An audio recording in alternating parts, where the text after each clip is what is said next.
Missed again. The spinnier it is, the more power you need. The spinnier it is, the more you have to create your own spin. Look at Yuxin, looping like that, using your method. Don't worry about my ball. Again? Isn't that good? Let me explain how to execute this slow loop. First, what kind of ball is this? It means for this ball, let's say you're not confident in applying full power. Why do we play table tennis? Isn't it essentially about landing the ball on the table? If it lands on the table, you have a 50% chance of winning. Right. So when I loop this ball, how should we execute it? First, to loop we must lower our center of gravity. It must be lowered. When we loop this ball, we must loop it during the falling stage, the middle of the falling stage, when the ball drops from its peak. By turning your waist backward and opening your hand, you brush the ball.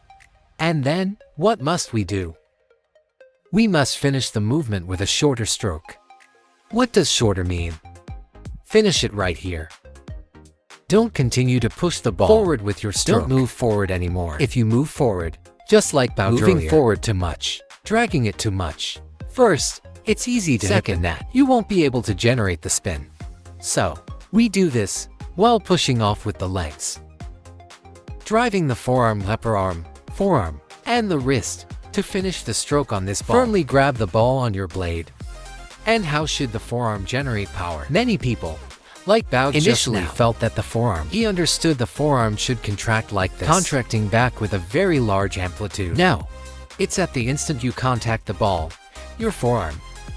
This, here, this area, these joints of ours. This position. You need to have a feeling of sudden acceleration. As it accelerates, your hand must simultaneously grip the blade.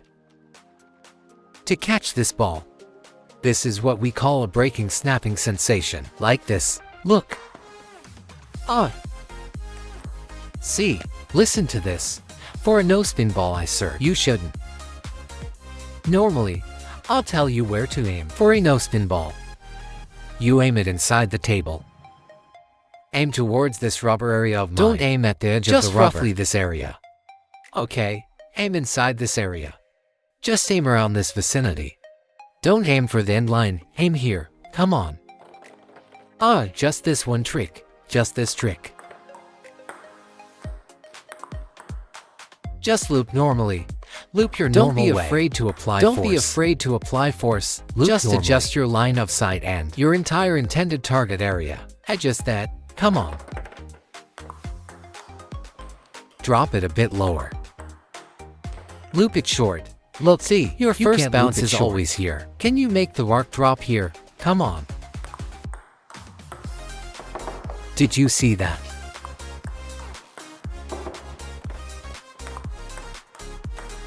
At this time, for no spin, you must grab the ball even faster. Yes, come. Take your backswing as you normally would. Take your backswing as normal. Did you see that? Usually, when you loop a no-spin ball, you still aim here. It flies off. It flies directly over here.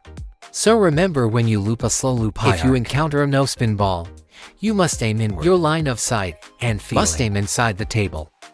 Do you understand? Understand.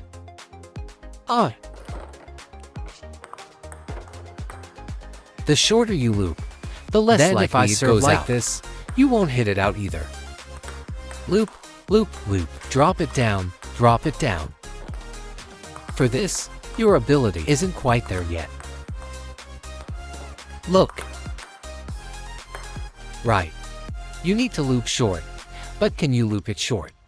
Can you? I can. This, I can loop it. But today, you might not be able to. Just practice the underspin. This is no spin. Right. Then what about underspin? For underspin, you can apply a bit more power than it will go over. Simple. Right. I told you. I'll teach you. And you'll learn it instantly. Now you understand. But for an extremely spinny ball, many are already beyond your capability. Then you certainly can't do it. But because your capability isn't there yet to execute this ball right now, as your capability slowly improves, then you might be able to do it. You'll be able to do it. That's what I mean. It's not that you can't loop it. Like, Even if you try with all your might, you still can't loop it. Because your capability isn't there. But if I serve normally, you have no problem. Right, if I serve normally, no problem. Isn't it like this? To be honest, the spin of my normal is about the same as when playing with clubmates. Then, you might not even face spin as heavy as mine when they push that ball. So why did I tell you to pay attention? To pay attention when looping no spin balls. Because honestly speaking, when a clubmate pushes a ball, it might not be as spinny as my serve, and you often loop it out of bounds. So if you ever feel that this clubmate you are playing against, their shots are not spinny, then your entire line of sight and your overall intended target area cannot be at the white line. It has to move inward from the white line. You must remember this. So if we want to keep this arc short instead of long, then we even a full nose to be a bit faster. Right, this is human instinct. Everyone understands. If I grab the blade a bit faster, close the stroke, it becomes shorter.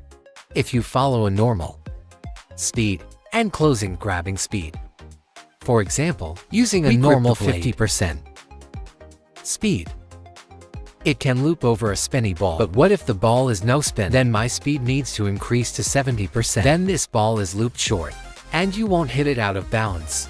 So when we loop, we don't need to talk about the racket face, micro adjustments.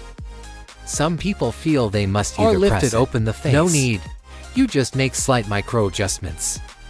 Micro adjustments, yes, micro adjustments. So we are not saying make a huge adjustment, open it to a certain degree, or press it to a certain degree. It entirely relies on you slowly developing a feel, a ball feel, a touch for table tennis. Then you might naturally know how to adjust. Like us, when the ball comes, we naturally adjust. Now, you are more hoping for what? For the coach to tell you.